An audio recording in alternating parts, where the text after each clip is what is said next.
Okay, hello YouTube. I'm going to be going over a line of the dragon against after e4, c5, knight f3, d6, d4, c takes d4, knight takes d4, knight f6, knight c3, g6 begins the dragon, bishop e3, bishop g7, f3 begins the Yugoslav, knight c6, queen d2, castles kingside, castles queenside. Okay, so now here the only real respected move is, of course, d5, and of course we have this multitude of things, and I'm doing videos about all these things, and I should have videos out about all these things. Hopefully by the time this one comes out, I should have all of them out, actually. The move that I just have not covered yet, and it will come up probably in your games at some point, because people do try just about everything here. It's crazy how many things people will actually try. But this move, knight takes c6, which has a couple of different variations that can happen here, but bc6, and now the move pawn to e5. Because, of course, there's other moves here. They could try e takes d5, and they could play the take all the pawns line. Like after c takes d5, they kind of have to take all the pawns, because if they just play like a normal move like bishop d4, you just kind of hold your center, and you just say, okay, I have a big center, I'm doing really good. So usually they'll just take all the pawns. They'll play like knight d5, queen d5, and just you'll end up with your take all the pawns line. The other move is this sideline that Ian Nepomniachtchi plays on occasion with bishop to h6, and this is a scary line that you have to have preparation against because white can kind of play for mate here. But this move e5, it has its own type of venom, and it's its own type of scary. So e5, how do we respond to this? Well, for starters, we have to play knight d7, and then they're going to play f4. So what kind of scares me about this whole thing is a lot of times, like, white can mate you without ever having to exchange off his dark squared bishop, which I think to a lot of dragon players it seems really strange. Like, how is white getting away with this? But if black plays really passive chess, like if he just plays e6 and he just kind of hunkers down, like the attack with h4, h5, hg, and then say g4 followed by queen h2 is really scary. And the reason is because when we come in with, queen h7, we can follow up with f5. We have all of our pawns just right there in front of the king. And there's a lot of lines and variations where white will give up a piece really quite willingly in the middle of the board, just not at all worried about losing a piece to continue with the mating attack, just like he's willing to sacrifice in other lines. So he has a hard time getting rid of the dark sword bishop, but the one advantage of this line is the knight on f6 is already gone. So once he plays h4, h5, and hg, there's nothing defending the h7 square. So how do we play against this as black? What's the correct approach? Well, we have to. The downside of this for white is that black has a really stable center, and it's easy for black to drum up counterplay on the queen side because of this. So we need to play queen a5 immediately, get our queen over there, put some pressure on a2, get our queen in this general area. And then after h4, we need to play rook b8, because we need to be able to counter with our queen. So, of course, the question is, how do we respond to the scariest possible move that white can play here? If white plays h5, we need to respond really aggressively and really accurately. When I was doing research for these games, I came across a game that was played by a contemporary of mine, somebody that's the same age as me, a very, very strong player.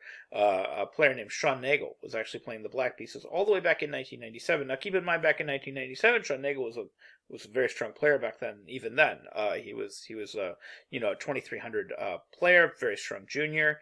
And he was playing against Andre Zarumba, who's like about the same, also, just a very strong junior player playing the white pieces. Andre Zarumba, and I knew both these players. I knew Sean Nagel then, and I knew Zarumba a couple of years later. But anyway, so Zarumba played h5, and Sean responded poorly. Sean played knight b6, which turns out to be just kind of like a poor response. And after hg6, fg6, queen f2, Zarumba ended up drumming up a winning attack, and Nagel's counterplay just ended up just being a little bit too slow. So the question is, what should he have played? Because if you're going to play this position with the black pieces, we of course don't want to get, rolled. So how do we handle this with the black pieces? Well, knight b6 is a mistake, so what do we need to do? Well, it turns out queen b4 is okay.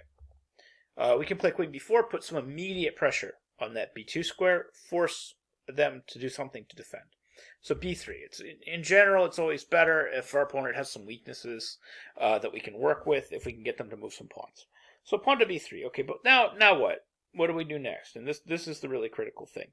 So what we do next is we start trying to break stuff up and gain play with our pieces. So the main idea would have been something like f6, just trying to break up that dark square diagonal. And like hg6, and then on ef6, we're going to play knight f6. And here we would have some sort of unclear position. We've opened up the dark square diagonal. We have some attacking chances. Black has a stable center. It's not so clear how white proceeds with this attack. So this would have been kind of the way to go. And here we have something that's unclear. Okay, so what if they don't play h5? What if they're not so straightforward? Then they don't play h5, queen b4. What if they prevent queen b4? What if they play a move like a3? So a3 is a serious possibility. Against a3, though, it is possible for black to follow up with h5. And then on g4, we can actually sacrifice this knight. We can play knight takes e5. And this position is unclear, but I would certainly prefer having the black pieces, because all of black's pieces come to life, and black's bishop pair becomes very dangerous looking. After f takes e5, we have bishop g4, so taking a pawn with tempo. Bishop e2, and then d4. This is an idea that the computer came up with, kind of a critical idea. The idea is bishop d4, c5, and then when the bishop retreats back to e3, we play bishop to e5. This is so that we can put pressure on the queen side without having to worry about white countering with the move bishop to d4.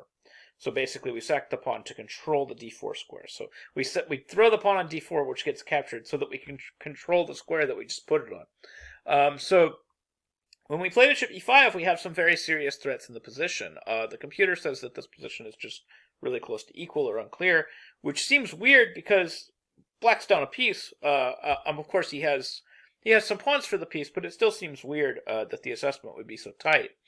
But black has massive threats in this position. It's actually hard to avoid all of the threats. If, for example, white just plays some logical looking move, like if white plays bishop takes g4 question mark, rook takes b2 is winning on the spot. So like rook takes b2, king b2, rook b8 check, king a1, bishop takes c3, for example, would be game over. We're threatening the queen, we're threatening rook b2, followed by queen a3 mate, and black would have a major advantage here. So that's basically how we're meeting this thing. They're going to play knight c6, and they're going to play e5, knight d7, f4.